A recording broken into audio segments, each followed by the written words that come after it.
হে আরশের মালিক, ফুপিয়ে ফুপিয়ে কেঁদে ওঠা প্রতিটি অন্তরে আপনি প্রশান্তির জোয়ার এনে দিন। ইয়া রব, আপনি আমার ধৈর্য শক্তি বাড়িয়ে দিন, যেন আমি সকল পরিস্থিতির সাথে নিজেকে খাপ খাইয়ে নিতে পারি এবং সব সময় আপনার শুকরিয়া আদায় করতে পারি। আসসালামু আলাইকুম। কেমন আছেন আপনারা সবাই? আশা করছি আল্লাহর অশেষ রহমতে আপনারা সবাই অনেক ভালো আছেন। আর এই তো চলে আসলাম আরেকটি নতুন ব্লগ ভিডিও নিয়ে। আশা করছি আমার আজকের ব্লগ ভিডিওটি আপনাদের ভালো লাগবে। তো সকাল থেকে সারাটা দিন কি করি সেই সব কিছুই কিন্তু আজকের ভিডিওতে শেয়ার করব। তো আমার প্রিয় আপু ভাইয়ারা, আপনারা সকলে কেমন আছেন অবশ্যই কমেন্ট করে জানাবেন। আর আমার প্রিয় আপু ভাইয়ারা, প্লিজ একটা লাইক দিয়ে সম্পূর্ণ ভিডিওটা দেখে নেবেন। আর আজকের ভিডিও টাইটেল থাম্বনেল দেখেই হয়তোবা বুঝতে পেরে গিয়েছেন আমি কোন বিষয়টা নিয়ে আলোচনা করব। আসলে হ্যাঁ, মধ্যবিত্ত পরিবারের মেয়ে বউদের সকালরাত বলে কিছুই থাকে না। আসলে নারী হয়ে জন্ম নেওয়াটাই বোধহয় আমাদের জন্য সবচেয়ে বড় অপরাধ হয়ে যায়। দেখা যায় কি, পিতামাতা কিন্তু বৃদ্ধ বয়সে অসহায় হয়ে যায়, কিন্তু একজন নারী জন্মের পর থেকেই অসহায়। একজন নারী কোথাও কিন্তু স্বাধীন না। ছোট থেকেই শুনতে হয় যে এটা করো না সেটা করো না, কিন্তু ছোট থেকে আবার পড়াশোনা যখন করেছি তখন জেনেছি যে নারী পুরুষের সমান অধিকার। আসলে কি নারী পুরুষের সমান অধিকার? তো এক্ষেত্রে অনেকেই বলতে পারে যে আমাদের বাবা মা আমাদেরকে রাজকন্যার মতন বড় করেছে। আসলে কি সবার রাজকন্যার মতন বড় হওয়ার ভাগ্য আছে বা সবার ভাগ্য থাকে? আসলে কিন্তু থাকে না। অনেকেই হয়তো বা রাজকন্যার মতন বড় হয়েছে, কিন্তু অনেকে আবার আছে যাদের ভাগ্যে রাজকন্যার মতন বড় হওয়াটা থাকে না। তো আবার দেখা যায় অনেকের ভাগ্যে রাজকন্যার মতন বড় হওয়াটা থাকলেও যখন আবার বিয়ে শাদী হয়ে যায় তখন আবার ওই যে থাকে না, কি বলে, কাজের বুয়া বা হতেছে কাজের লোক, এরকম ভাগ্যটা হয়ে আসে। রাজকন্যার মতন বড় হয়, কিন্তু যখন শ্বশুরবাড়িতে যায় তখন আবার কাজের লোকের মতন জীবনযাপন হয়ে যায়। তো যাই হোক, বিষয়টা হইতেছে কি, পরিবার থেকে যদি আমরা এই বিষয়গুলো মানে এই মতামতগুলো যদি চিন্তাভাবনাগুলো যদি একটু চিন্তাভাবনাগুলো যদি চেঞ্জ করতাম, তাহলে কিন্তু এই চিন্তাভাবনাগুলো কিন্তু পরিবার থেকে চেঞ্জ করা দরকার আমার কাছে মনে হয়। আসলে একজন বাবা কতক্ষণ বাসায় থাকে? বাসায় কিন্তু সারাক্ষণ মাই থাকে। আর বা পরিবারে দেখা যায় কি, বাবার কাছে বাচ্চারা যতটা আবদার করে বাবারা কিন্তু যতটা সাধ্য চেষ্টা করে সেটা দেওয়ার। আর যখন না পারে তখন তো সেটা বাচ্চাদের বুঝিয়ে দেয়। কিন্তু একটা পরিবার কিন্তু সবসময় মায়ের হাতেই থাকে, মাই সবসময় রক্ষণাবেক্ষণ করে। তো মায়ের রায়টাই কিন্তু শেষ কথা থাকে। তারপরও একটা মেয়ে কেন এত অসহায়? প্রশ্নটা কিন্তু আমার থাকলো সবার কাছে। ভালো লাগলে সবাই কমেন্ট করে জানাবেন। আসলে দেখা যায় কি, আমার কাছে মনে হয় একটা মেয়ে সব সময় হেরে যায় বাস্তবতার কাছে, তার পরিবারের কাছে, কখনো প্রিয় মানুষটার কাছে, আবার কখনো নিজের ইচ্ছার কাছে। মেয়েরা চাইলেও তাদের ছোট ছোট ইচ্ছাগুলো কিন্তু পূরণ করতে পারে না। দেখা যায় কি, চাইলেও মেয়েরা কিন্তু তাদের ভালোবাসা দিয়ে কাউকে খুশি করতে পারে না। সারা জীবন মেয়েটা একটা পরিবারকে ভালোবেসে যায়। যখন ছোট থেকে বড় হয় তারা কিন্তু মন দিয়ে মা বাবা ভাই বোন পুরো পরিবারটাকে ভালোবেসে যায়। আর যখন বিয়ে হয়ে যায় তখন কিন্তু তারা তাদের স্বামীর ঘরটাকে, তাদের নিজের সন্তানদের মন দিয়ে ভালোবেসে যায়। এমন কোনো মেয়ে আমি দেখি নেই যারা মন থেকে বাচ্চাদের ভালোবাসে না, স্বামীকে ভালোবাসে না, মা বাবাকে ভালোবাসে না। দেখা যায় কি, মেয়েরা কিন্তু দেখা যায় কখনোই স্বামীদের ছেড়ে যায় না, কিন্তু দেখা যায় স্বামীরা কিন্তু বউ ছেড়ে যায়। তো আবার দেখা যায় অনেক বাবাই আছে সন্তান ছেড়ে কিন্তু বিয়ে করে। তো এই ক্ষেত্রগুলো দেখা যায় কি হয়, কিন্তু মেয়েদের ক্ষেত্রে এরকমটা খুব কমই হয়। আবার দেখা যায় কি, অবহেলা অপমান লাঞ্ছনা নিয়ে বেঁচে থাকতে হয় কিন্তু মেয়েদেরই। আসলে নারীর বোবা কান্নাগুলো বোঝার মতন কারোই কিন্তু ক্ষমতা থাকে না। আর আমার কাছে মনে হয় কি, কেউ বুঝতেও চায় না নারীর ছোট ছোট বিষয়গুলো যে থাকে, সেই বিষয়গুলো কেউই বুঝতে চায় না। তো একটা নারী সবসময় ছোট ছোট বিষয়ে কাঁদে ঠিকই, কিন্তু জীবনের যে কঠিন মুহূর্তটা আসে সেটাতে কিন্তু সবসময় একটা নারী হাসি মুখে কাটিয়ে দিতে পারে। তো এই তো কথা বলতে বলতে কিন্তু সংসারে অনেক কাজ করে নিয়েছি।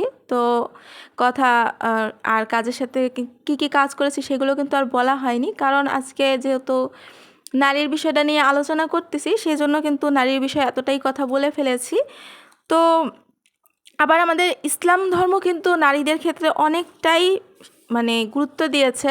আমাদের ইসলাম কি বলে নারীর বিষয়ে দেখেন না, ইসলাম প্রথমেই বলে তুমি মানুষ, তারপরে নারী, তারপরে ইসলাম কিন্তু বলে তুমি সংসারের রানী, তুমি অলংকার, তুমি পুরুষের প্রেরণা, তুমি জোছনা, তুমি ভরসা, তুমি মায়াবতী, তুমি স্নেহময়ী বোন, তুমি মায়াবতী মা। ইসলাম বলে তুমি রানী, তুমি মহিষী, তো একমাত্র ইসলাম ধর্মই কিন্তু নারীদের সর্বোচ্চ মর্যাদার স্থান দিয়েছেন। দেখেন মাশাআল্লাহ, আলহামদুলিল্লাহ। তো ইসলাম যদি নারীদের এত সম্মান দিয়ে থাকে তাহলে আমাদের পরিবার কেন দেয় না? পরিবার দেয় না কারণেই কিন্তু আমরা নারীরা এই সম্মানটা পাই না। আর পরিবার যদি না দেয়, সমাজ, তারপরে হচ্ছে যারা আশেপাশের আছে মানুষ, তারা কিভাবে দিবে, তাই না? তো দেখা যায় কি আমাদের পরিবার থেকেই এই বিষয়গুলো, চিন্তাভাবনাগুলো চেঞ্জ করে নিতে হবে। দেখেন একটা নারী কিন্তু 17 বছরে বিয়ে, 18 বছরে মা হয়। মা হওয়ার পরে কিন্তু সন্তানদের নিয়ে চিন্তাভাবনা, স্বামীকে নিয়ে চিন্তাভাবনা করে, সারাটা জীবন সন্তানদের আগলে রাখে, হাজার অপমান মেনে নিয়েও সংসারের সমস্ত কাজ করে, এবং সেই নারীকেই বলা হয় তার নাকি ধৈর্য নাই।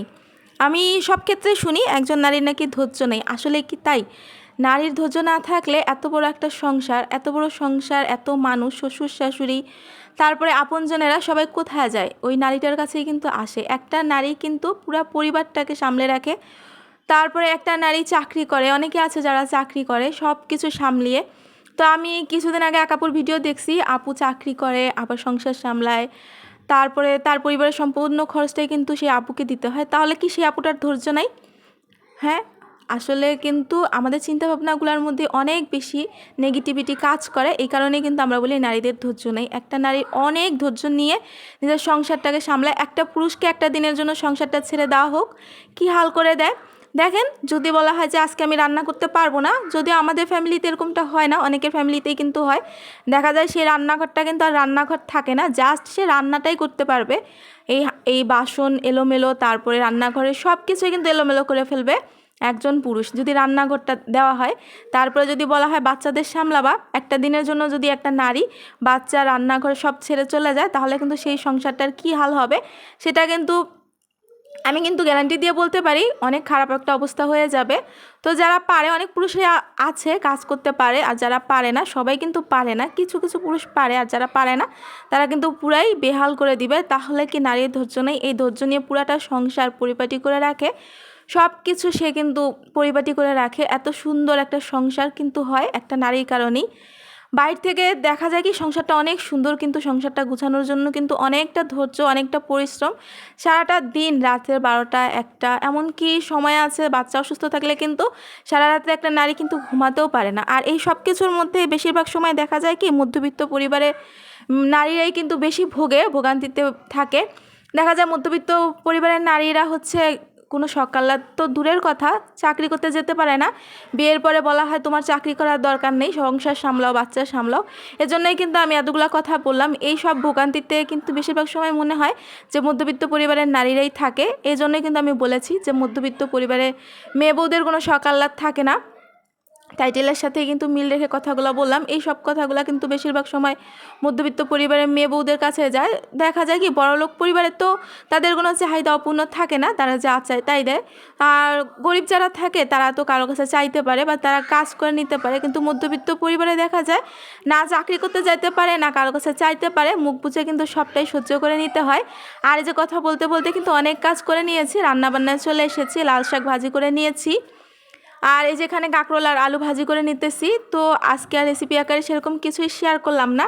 তো কাঁকরোল আর আলুটা আমি হচ্ছে পেঁয়াজ আর কাঁচামরিচটা ভেজে নিয়েছি। পেঁয়াজ কাঁচামরিচটা ভেজে নিয়ে স্বাদ অনুযায়ী লবণ, একটু জিরা দিয়ে দিয়েছি, গোটা জিরা, তারপর স্বাদ অনুযায়ী লবণ, হলুদের গুঁড়া, মরিচের গুঁড়া, জিরার গুঁড়া, ধনিয়ার গুঁড়া দিয়ে মশলাটা ভালো করে কষিয়ে নিয়ে কাঁকরোল আর আলু দিয়ে দিয়েছি। তারপরে তো পরিমাণ মতো পানি দিয়ে সেদ্ধ করে নিয়েছি।